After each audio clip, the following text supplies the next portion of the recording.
everybody. Welcome, welcome.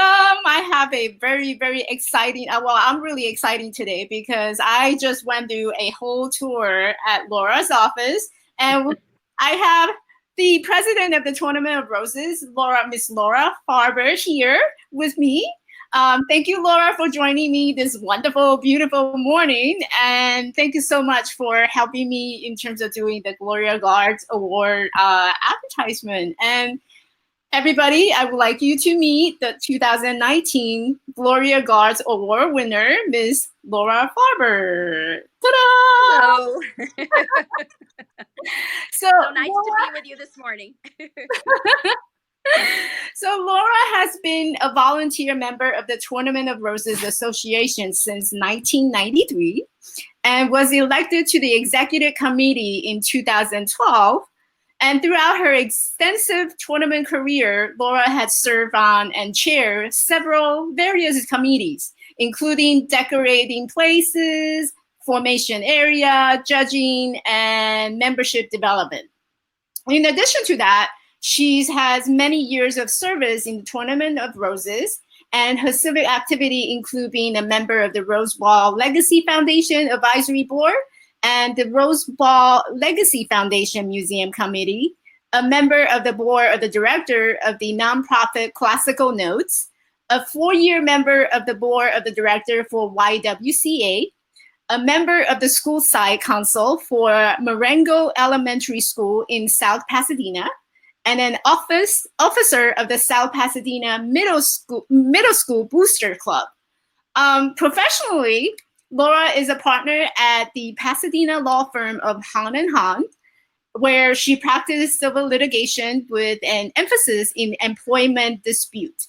Additionally, Laura is a member of the American Bar Association, where she served as the state delegate for California in the House Delegates and chair of the Latin America and Caribbean Initiative Council.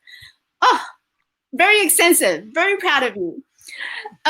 She's also a member of the Rule of Law Initiative Board, a member of the steering committee of the nominating committee, a former member of the board governor representing the state of California, and past chair of the Young Lawyer Division. She has also served as the president of the barristers, the LA County Bar Association's Young Lawyers Division. She was born in Argentina, and her native language is Spanish. She earned her bachelor's degree and cum laude with a Department of the Highest Honor in 1987 from the University of California, LA. Her juris Bruins. I'm sorry? Say go Bruins, sorry. The Bruin. Oh, I'm a Trojan, so It's all good. We can talk there. We have a conversation there. We will. She also got her Juris Doctor cum laude in 1990 from Georgetown University. Laura and her husband, and she has 2 children, Christopher and Jessica. They live in South Pasadena, and her hobbies include music, tennis, and reading. So please join me and welcome Miss Laura Farber, the president of the Tournament of the Roses. Oh, Laura, that was a long list of accomplishments. And I think as I was going through this list, this extensive achievement that you have, what comes to my mind is what I know behind all that, what is your story? What is your side of, who Laura is in terms of you as a person and not so much of, what you've been doing? Because I think there's a difference between, who we are versus, what our titles, our achievement, our accomplishment are. Like from your word, who is Laura? Well, I'll start with Laura is and has always been a very happy person. I'm a believer that you're the only one that can make yourself happy. And a lot of people are under what I think delusion, or not, but maybe that's too strong a word, but impression maybe, that other things around them or other people around them or the things they do can make them happy. And yes, there's some impact, but at the ultimate decision making, it's really your decision to choose to be a happy person, I believe. Now, Mhm. obviously not everybody can see it that way or does it that way, but I've always been raised since I was very little to think that way. And that's helped me in everything that I've done, my journey, my time until now. um, the things that matter to me are things that I have told myself will bring me happiness. And so I think that's what motivates me and has motivated me. And I've had a lot of different experiences in my life Mhm. that are not necessarily the same as others, especially that live in this country, because I'm an immigrant and I'm very proud of that, and I'll talk about that a little while. But um, I think that I've been formed, me, the person, by that attitude, and then taking in the things around me that help me achieve my one of my goals, which is to be a happy person and to lead a happy life. And I think especially women in society don't always view the world that way and Mhm. aren't always viewed that way. And so I think that happiness and fulfillment and pursuing the things that matter to you as the human being really make a difference in your life. And so those things have been my sort of mantras, and the things that I think have made me choose to take certain paths and choose to walk a certain way, Mhm. and pursue certain goals, because in my world, the Mhm. world that I perceive and the world I've lived through, it's the things that have brought sources of joy and happiness. And it's not necessarily things that are just for me, if that makes sense. They are things that I think are for those around me. And Mhm. that is a source of huge happiness and satisfaction and joy, because knowing that you are giving back to Mhm. the world around you is, to me, the ultimate source of joy and happiness.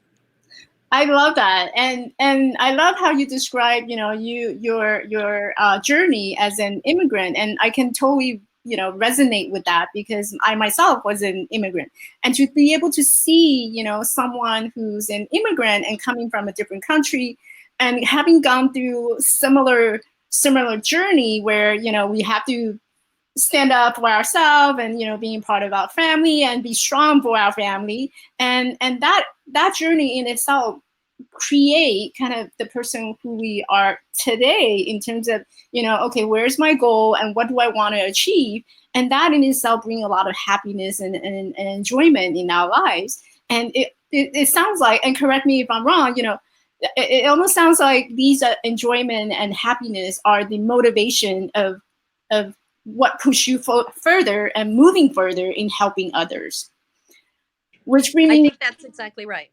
Yes. to ask you the next question, which is, knowing that happiness and having that sense of fulfillment is what pushes you going forward.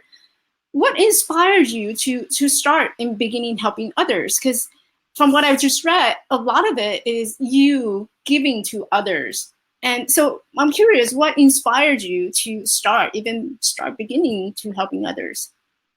Well, I think that I've been blessed in my life to have received a lot of help from the world around me.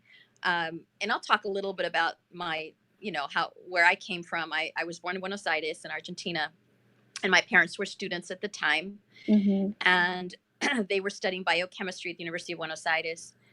And you know there were things, and I'm sure everyone who's immigrated to this country, whether it's themselves or their prior generations, has different stories. Well, my story was a more challenging one, because there were things going on in our country at the time. It's what was called pre the dirty war. Mm-hmm. A lot of human rights violations and issues and things that do not bring joy and happiness. On the contrary, they make life very difficult and very scary. And for my parents, my dad tells the story about they were both studying biochemistry. He was in a lab, and he was expecting to go in and do experiments and thought my mom would be there. My mom was pregnant with me. Well, my mom wasn't feeling well. She had stayed home, but he gets there and a bunch of folks show up and they start spraying tear gas in the lab. And the reason is because the students were the most vocal critics of the government and the bad things that were going on there. And so he said that that day was the day he decided that when they completed their degrees, they would be leaving. And I was born there, and I was probably almost 3 when they were fortunate enough to complete their degrees and get these postdoc fellowships at UCSB. Their professor knew a professor there. They came with nothing, from nothing. They didn't speak the language. They didn't know the culture. They knew nothing. And they started a new life in this country because this country represented hope for freedom of religion, freedom of association, freedom of economic opportunity, freedom of education, freedom of everything. And that has been my greatest source of inspiration, is my parents and the sacrifices they made to make a new life here. And I always have that in the back of my mind in everything that I do, because it was a big deal, and it was very difficult and very challenging. And I know I'm very proud of my background, and my parents had student visas, and they came here, and they had to start all over from nothing. And I know they made such huge sacrifices so that me and eventually my brothers who were born here could have a better life. And so everything that I have thought about and tried to do in my life is precisely so that others could have a better life. Yeah, I thank you for being vulnerable and sharing that story. That's an amazing story to me, because knowing, and it really kind of remind me of what my parents had to struggle, and I'm sure it's shared by a lot of people who's this is not their a country where they were born, but our parents, or our generations of parents, they came and they went through that struggle of creating a new life, and there's hope, and their wishes, this is the place that we wanted to grow and be good, develop a family together. And having watched that struggle, and having hear those stories, even as we're growing up, it creates a lot of this is how my parents do it, and I would like to do it better, because this is for my parents. They went through all that struggles, and here they are. It's not easy, and having that, carry that compassion, that heart, and think about those who would be in the similar situation, it really inspires us to really move forward and share the love with the rest of the world and the society. I love that. Thank you for doing that for many others, and I love your energy. I love how happy you are, even despite of the challenges that you have gone through, and all these difficulties that you may have faced. What with the action, because I see a lot of amazing things that you're doing right now, not just in your work, also the fact that you contribute to the whole community. What message do you think you're sending, or you would like to send, to those people around you and the people who's benefiting from you with your actions and words? Well, the message, and my husband Tomas and I have been sending this message as we've traveled to visit, the bands that are going to be in the parade. That's something the president does to help them fundraise. The message we've been sending there and locally every time I speak, whether it's at a school or a club or whatever, is don't let anyone ever tell you that you can't achieve what you want to achieve. Don't let those things get in your way of what you want to do with your life, because for so long, so many have done that to so many others. Now, I'm not saying everyone's had that same experience, but especially women, and especially women from certain backgrounds and others from certain backgrounds, have had more of a challenge, I believe, in being able to seek those opportunities and to pursue their dreams. And so the message is, you should never settle. Yeah. Do whatever you need to do to seek that fulfillment, to seek those possibilities. And every path is different, and that's okay. And sometimes it takes longer to get there, and that's okay. It doesn't have to be the same for everyone, but the persistence and the going after it and not letting anything get in the way is really important. And we all confront challenges and obstacles and things. It's just part of life. The key is to try to figure out how to Mhm. navigate those and to keep that attitude of, you know what, this is important to me. I Mhm. want to achieve this and I'm going to figure out a way and keep going and don't let anyone tell you that you can't do it. And if they tell you that, then my view is you just kind of put that aside and say, thank you for sharing your view of the world. That's not mine. And I'm going to keep going. Yeah. Yeah, I love how you said it. You know what? For those who step in our way or disagree with us and kind of just being say discouraging us for pursuing further, you just kind of put them on the back burner and say, you know what? This is my life and this is what I'm going to do. You can just sit and chill and just relax. I'm still going moving forward and doing the best thing that I can do, and I'm going to achieve my dream. I love that because a lot of it has to do with also because I see a lot of women struggling in terms of they have a dream, they know they have a dream, but a lot of time they allow themselves to kind of just play small in the society and just being not being seen a lot of time. So, in your opinion, what would you say to those women in terms of, besides just the fact that, just figure it out and how to move forward? What would you say, or what would you say to those women in terms of struggling with, not being seen and just playing small? Well, I would say that I hear you. I feel you. Many of us have gone and frankly, Mm-hmm. continue to go through that because it's part of what we're surrounded with sometimes. Mm-hmm. And I think that you need to be in control. You need to be the navigator. You need to be in the driver's seat. I know it's easier said than done, but you need to make sure that you've got your eye on the ball, that you know Mm-hmm. what your path is, and don't let others define that path or define you.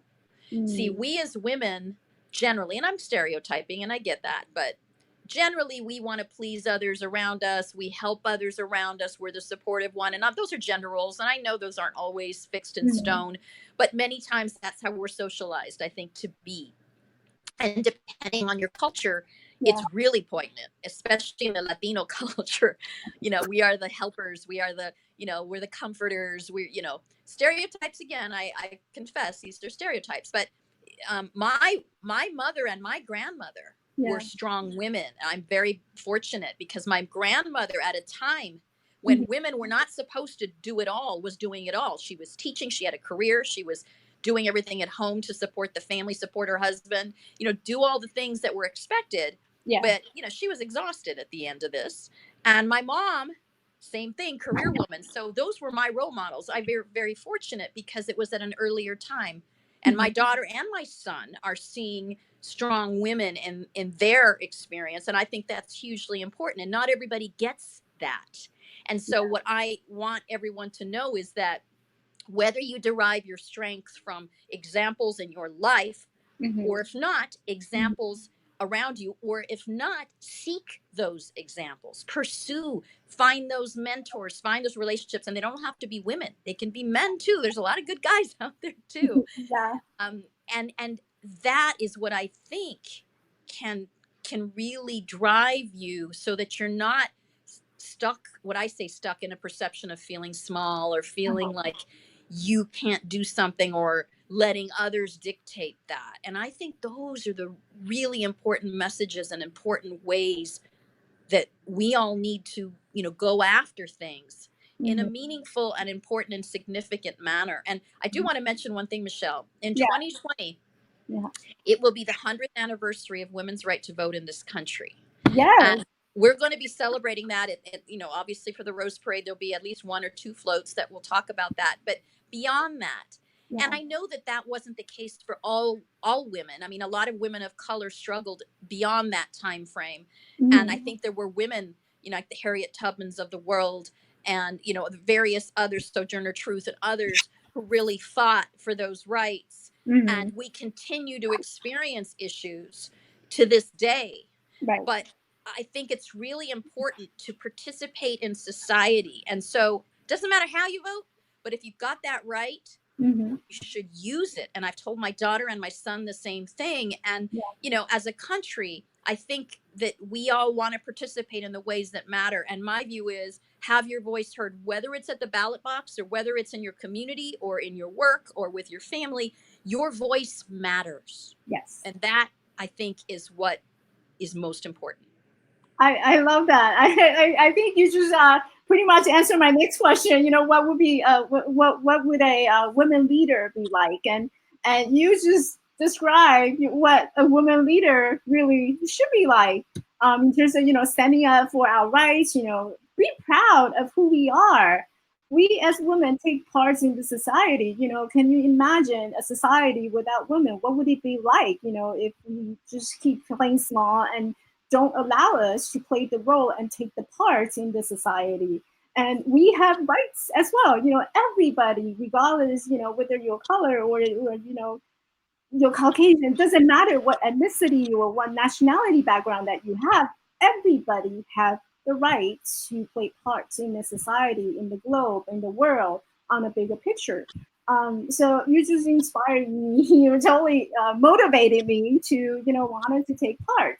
And yes, 2020 is the 100 years of women's rights, and there's going to be big celebration everywhere. And I love how you mentioned that and just brought it up just now. So that leads me to our next question. So what is a woman leader? I know you share so much, and I got so much information out of you. But what does it mean for you to be a woman leader? Well, it's funny you asked that, Michelle, because I think of myself as a leader.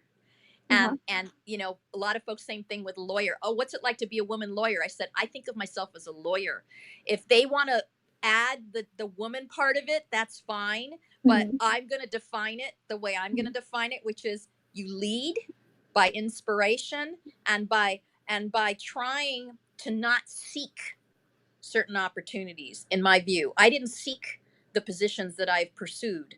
Those just sort of happen because of actions that you take and the examples that you set and the way you lead your life. And I think when people see that, they want to work with you. They want to be a part of what you're a part of. And I think I'm a believer in it sort of naturally, organically happens, at least for the Mhm. people that are most effective. Mm. And not everybody needs to lead.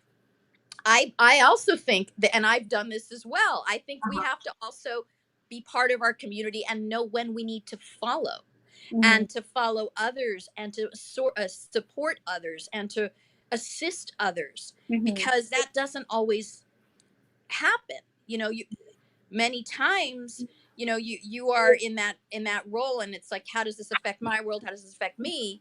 But Mhm. I need to also play that role. So what I recommend, at least from my own experience, is Yeah. it goes back to what I said before. If you're passionate about something, Yeah. you should be doing that. You should be pursuing that.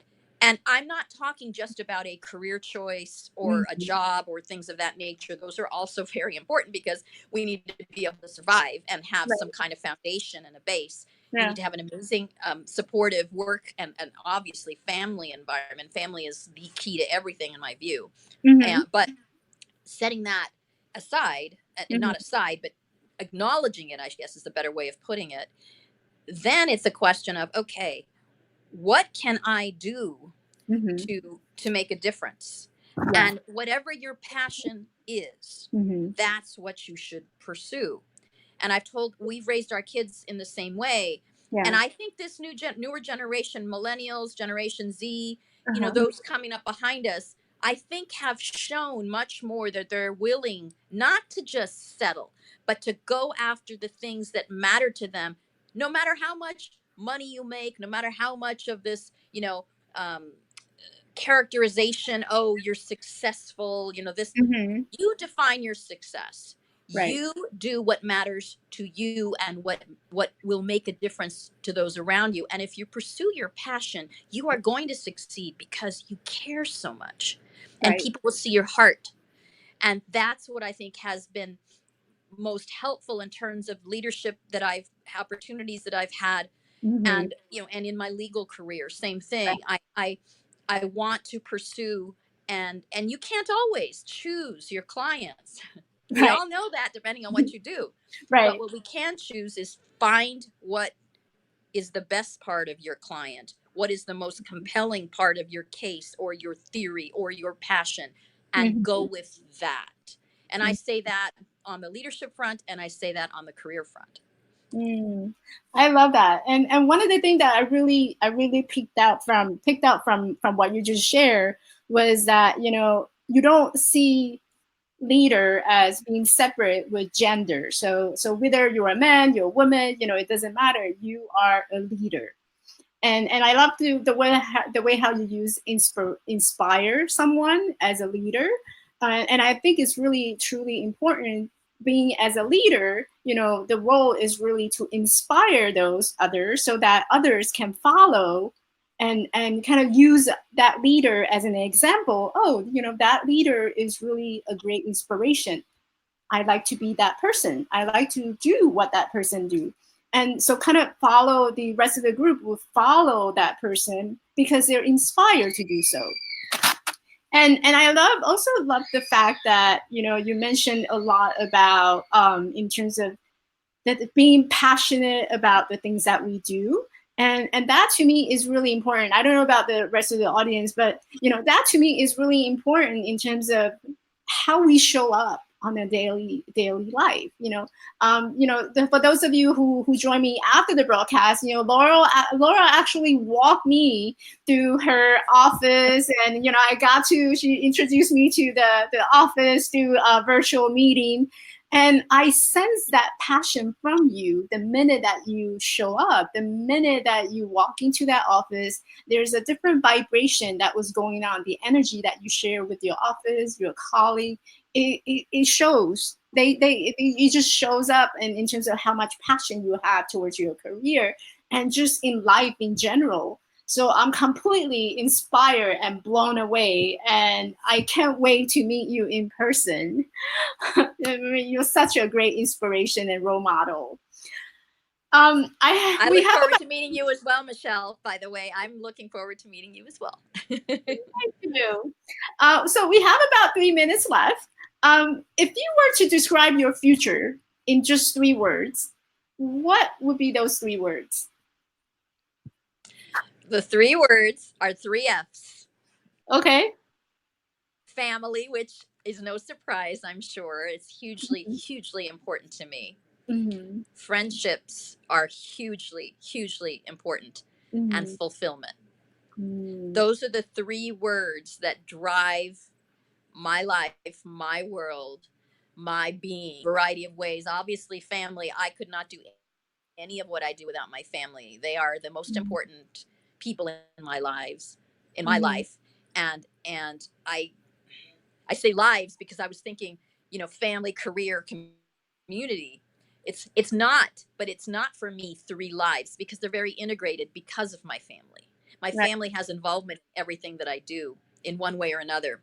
Mm-hmm. Friendships are hugely important, and friendships are relationships. You can people can accrue and acquire whatever physical material things they want in life, but you can't take it with you, right? But Right. you can take relationships with you, and relationships are what give meaning to your world and to your life, and being in the moment and being present. And Mm-hmm. so could not survive the friendships of people I work with, the people in the community, as well as the friendships in my own family.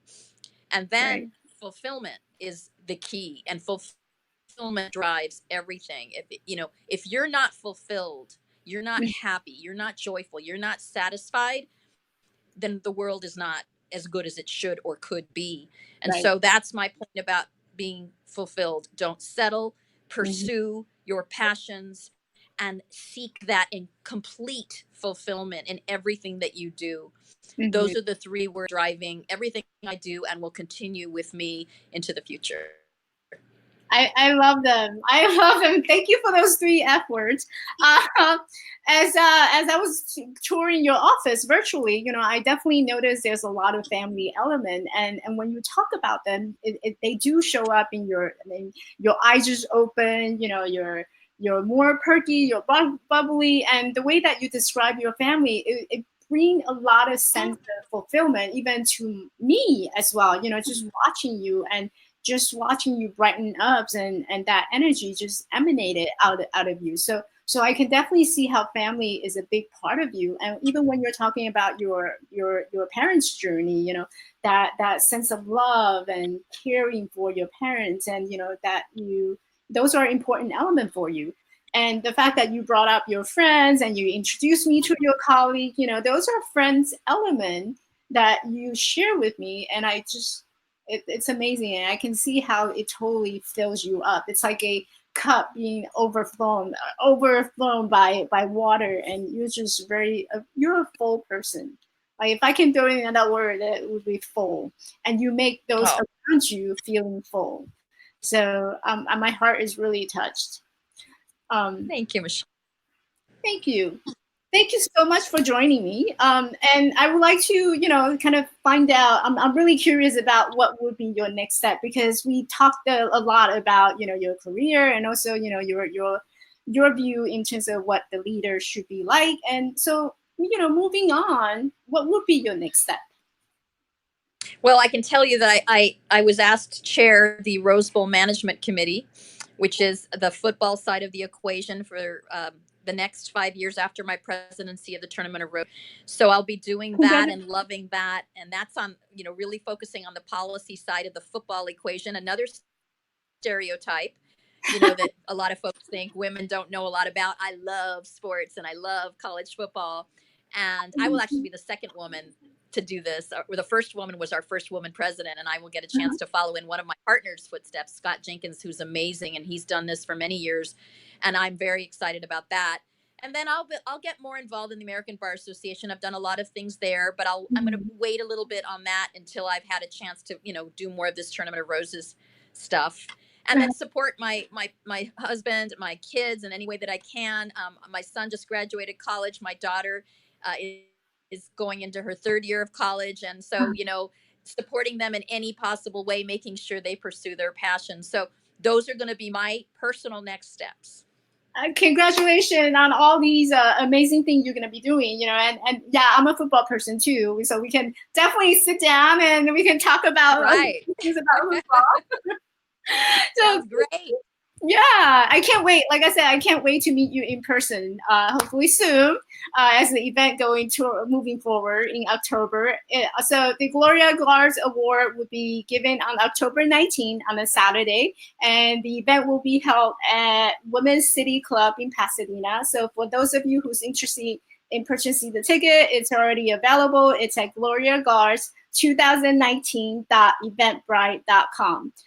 So thank you so much, Laura, for join me today on taking away some time from the busy Monday morning.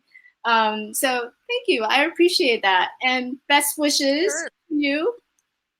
And thank you. And if you want to follow me on Instagram, TofR1 is the main Tournament of Roses Instagram handle. And you can also find me at Farber Laura. That's my own personal on Facebook. I'm on Facebook, and my firm has a Facebook page, and that's HAHN. And you can find us also. We have a website. So there's so many different ways to get involved. We have a Rose Parade, a Tournament of Roses hashtag Rose Parade, hashtag Power of Hope on Twitter, and hashtag Tournament of Roses, hashtag Rose Bowl Game. So I had to put them all out there because we have a lot of handles, but we're looking forward to it. And I do post quite a bit on social media. I have been trained quite well by my kids and others around me. I'm always open to learning. So you can follow a lot of our travels and information on there as well. Yep. And I follow Laura on her Facebook, and it's amazing. And I get so inspired, and you can see a lot of family value, coming out from her posts. And that's just really, it's inspiring to know someone, with such a high achievement, and yet, still tied down to our family. So thank you so much for sharing those. And I get really inspired, and I'm sure a lot of people do too. Yeah. Thank you, Michelle. I appreciate the opportunity so much. And I can't wait to meet you and everyone else. And I'm looking forward to it. Have a great Monday. We'll talk soon. You do the same. Take care, Michelle. Bye. Bye-bye.